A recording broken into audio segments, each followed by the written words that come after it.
여러분 혹시 그거 아세요? 중국에서 제일 잘 팔리는 유료 앱이 뭘까요?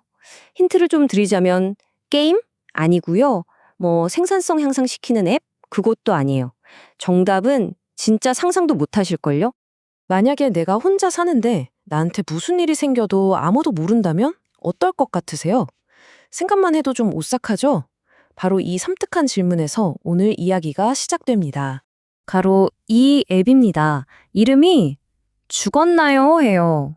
와, 중국어로는 슬러마라고 하는데 이게 진짜 믿기지 않으시겠지만 중국 앱스토어에서 유료 앱 1위를 찍으면서 난리가 났던 앱입니다. 이게 작동하는 방식은요, 어떻게 보면 소름 돋을 정도로 단순해요. 매일 앱에 들어가서 버튼 하나 딱 누르는 거예요. 나 살아있다 하고. 근데 만약 이틀 연속으로 이걸 안 누르잖아요. 그럼 바로 내가 미리 지정해둔 비상 연락처로 알림이 날아가는 거죠. 목적이 아주 그냥 확실하죠? 아니, 그럼 대체 누가 이런 앱을 그것도 돈까지 내면서 쓸까요? 자, 바로 이 지점에서 이 현상이 정말 흥미로워집니다. 우리가 흔히 생각하는 그런 분들이 아니거든요. 처음엔 다들 그랬어요. 아, 이거 혼자 사시는 어르신들을 위한 거구나. 당연히 그렇게 생각했겠죠. 그런데 웬걸요. 실제 주 사용자를 까보니까 대도시에 사는 20대 젊은이들, 특히 여성들이었다는 거예요. 완전 예상 밖의 결과죠. 아니, 왜 젊은이들이 이런 앱에 반응하는 걸까요? 그 답을 찾으려면요, 지금 중국 사회가 겪고 있는 엄청난 인구 구조 변화를 봐야 합니다. 사실 이 앱은 그 거대한 변화가 만들어낸 하나의 증상 같은 거거든요. 변화가 어느 정도냐면요, 이게 진짜 엄청납니다. 불과 20년 전만 해도 중국에서 혼자 사는 가구, 그러니까 1인 가구 비율이 7.8% 정도였어요. 근데 지금은요? 무려 19.5%까지 치솟았어요. 이건 뭐 그냥 늘어난 수준이 아니라 폭발적으로 증가한 거죠. 19.5%. 다시 말해서 5집 중에 한 집은 혼자 산다는 얘기예요. 이 숫자가 오늘 우리가 이야기하는 모든 것에 가장 중요한 배경이 됩니다. 꼭 기억해 두세요. 그럼 왜 이렇게 됐을까요? 여기에는 되게 복합적인 이유들이 얽혀 있습니다. 이혼율은 계속 오르고 사람들은 결혼을 점점 늦게 하거나 안 하죠. 반면에 출산율은 뚝 떨어지고 평균 수명은 길어졌고요. 심지어 중국 전체 인구 자체가 3년 연속으로 줄어들고 있어요. 그러니까 모든 사회 지표가 이제는 나 홀로 시대다라고 말해주고 있는 셈이죠. 자, 그럼 이제 이런 통계적인 현상에서 한 걸음 더 들어가서 그 안에 담긴 심리를 한번 들여다볼게요. 젊은이들이 이 앱을 다운받는 그 행위, 그 뒤에는 과연 어떤 마음이 숨어 있을까요? 막스 플랑크 연구소의 벼오샹의 교수라는 분이 이걸 아주 흥미롭게 분석했어요. 이건 그냥 뭐 쓸모있는 앱 이런 차원이 아니라는 거예요.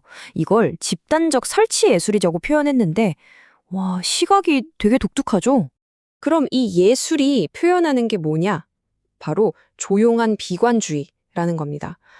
그러니까 계속되는 경기 침체, 일자리 구하기는 하늘의 별 따기, 이런 현실 속에서 젊은이들이 느끼는 그 깊은 고립감과 불안함, 그리고 이 거대한 사회에서 나라는 존재가 그냥 사라져버릴지도 모른다는 그 공포, 이런 것들이 이 죽었나요 앱을 다운받는 행위로 표현되고 있다는 거죠. 싱가포르 국립대학의 웨이준진 연교시도 비슷한 얘기를 합니다. 이런 걱정이 그냥 감정적인 투정이 아니라는 거예요. 이 우려는 현실이다. 그리고 이건 인구 구조가 변하면서 나타나는 필연적인 결과다라고 딱 짚어주죠. 실제로 혼자 있다가 갑자기 쓰러지거나 했을 때 아무도 모를 수 있다는 건 생각만 해도 정말 무서운 현실적인 공포잖아요. 자, 이런 사회적, 인구학적 변화는요, 그냥 사회 현상으로만 그치지 않습니다. 언제나 그렇듯 새로운 시장을 만들어내죠. 바로 고독 경제, 영어로는 lonely economy의 부상입니다. 기술이 이런 사회적 고립 문제에 어떻게 반응하고 있는지를 보여주는 거죠. 그럼 고독 경제가 뭐냐? 간단히 말해서 계속 늘어나는 1인 가구를 위해서 일종의 사회적 안전망 역할을 해주는 기술 기반 제품이나 서비스를 만드는 그런 새로운 시장을 말합니다. 이 새로운 시장에는 당연히 새로운 기회들이 막 생겨나고 있어요.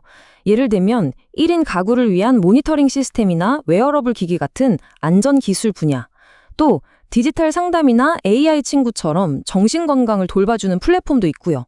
더 나아가서는 앞으로 노인 인구가 더 늘어나면 정부랑 연계해서 돌봄 서비스를 제공하는 시장으로까지 커질 수 있겠죠. 물론 장밋빛 미래만 있는 건 아닙니다. 기회와 위험이 공존하죠.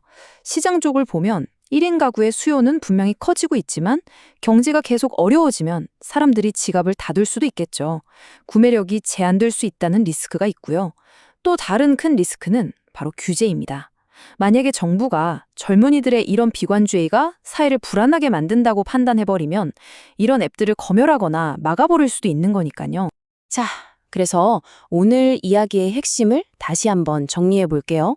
이 죽었나요 앱 현상은요, 단순히 사람들이 외롭다 이런 차원의 이야기가 아니에요. 그보다는 점점 더 각박해지고 단절되어 간다고 느껴지는 이 세상 속에서 어떻게든 안전을 확인받고 싶고 누군가와 연결되고 싶어 하는 그런 인간의 아주 근본적인 몸부림으로 봐야 한다는 거죠.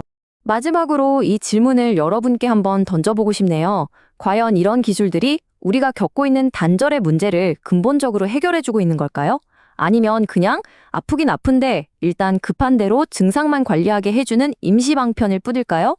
여러분의 생각은 어떠신가요?